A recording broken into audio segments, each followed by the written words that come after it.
It's Friday night, and just got paid. Sorry, just realized it's payday. I've never seen him so happy. All right, the weather is heating up, and before you spend big on beach trips, barbecue gear, now is the time to check in on your finances. Joining us this morning with some simple and powerful money moves that you can make today is Jason Brown, stock market expert at the brownreport.com. He's also the best-selling author of 5-Year Millionaire. Jason, great to have you here. Hey, good to be here, Dan. So I guess the key is not to spend all your money on payday. You say June is the perfect month, though, to get your finances in order, right? So why June?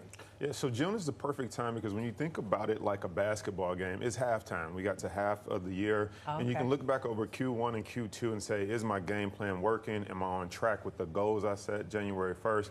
And if not, it's a great time to reset and take a look at those finances and say, what's the game plan that I need going forward to finish out the year strong? Yeah, you say get organized. We have a graphic, too, that shows kind of what your game plan is. So what does getting organized mean exactly? Yeah, so first, getting organized means first setting a meeting with either yourself or your partner or spouse if you have a partner, because you're probably combining finances. And then you want to just lay out everything from your needs. I like to put it in 3 different categories: your needs, your nice to haves, and then your wants first. And so when you look at what you need, that's going to be anything from food, shelter, things that you have to live and be a productive citizen. And then your nice to haves is going to be things like, I need a car to get to work, but it'd be nice to have a new car, but do I need a new car? Or could I take the bus? Could I ride a bike?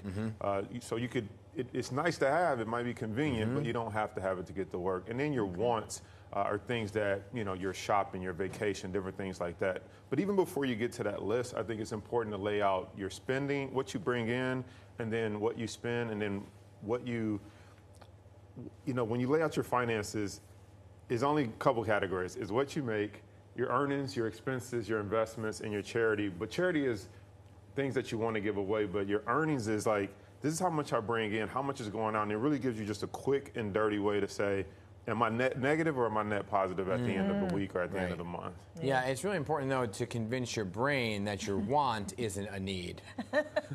Right? Like I want everything. I want a new TV. But at the same time, you're like, I need a new TV. So anyway, that's just a mind game. Yeah. Well, that's what I like to say, put it in the category of, food, shelter. What do you really need? Right, when you put it that way. Food. Yeah, exactly. I guess I'll choose the TV. So you say investing even a small amount, though, can have a big impact. So when you talk about that, because people think about, some people look at investing as just like this monumental task. So how small are we talking? So when I got started investing, I started with as little as $500. Yeah. But in the book, 5-Year Millionaire, that I wrote, I talk about how you can take $4,000 and you can grow it to about $1.2 million in 5 years. But even 500 maybe is too much for somebody at first, right? So can you even take $100 and say, okay, I'm going to invest this, and how do you go about doing it? Yeah.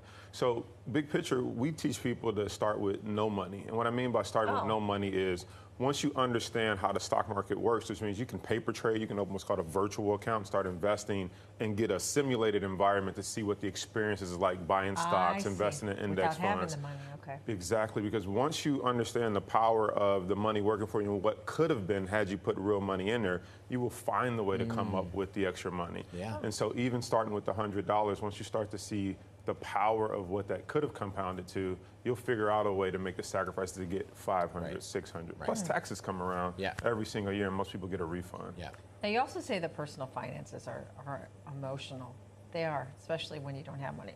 I mean, that's emotional. Yeah. But can you talk about what that means exactly? Yeah, so personal finance is personal to each person. So what I may say you should do, it's going to be different from each person because they come from a different background. Yeah. They may have been a college student. What do they say? I'm tired of eating ramen noodles. I'm ready to go out and eat and get a car. Maybe you're talking to someone who's come from a divorced or separated home. And so buying that big home or buying that car to take their kids to school in a nice car is a personal thing. And so when you look at your personal finances, you have to think about what's the best strategy and game plan for me in my situation. It's not just a broad stroke of the pen that everybody should do the exact same thing. But summer is an interesting time because while you're doing all of this, you might want to take a trip. You might want to do something. The kids are out of school, right? So it kind of, your expenses may go up a little bit. They could, but if you have that game plan like we talked about with mapping out your expenses, what you make, what's going out, and then also mapping out what are your needs, what are your nice to have, and what are your wants, you can start to make a strategic decision. Do we want to take this trip this year, or do we want to buy gifts this year going into the holiday season, or do we want to give ourselves a gift, the gifts of finally investing and getting our money working harder for us than we can work for it? Yeah, then it all becomes a thing of being able to keep that willpower to maintain and stay on that plan. Right. Thank you so much for coming in. Yeah, thanks for Good having to see me. you, Jason. Great to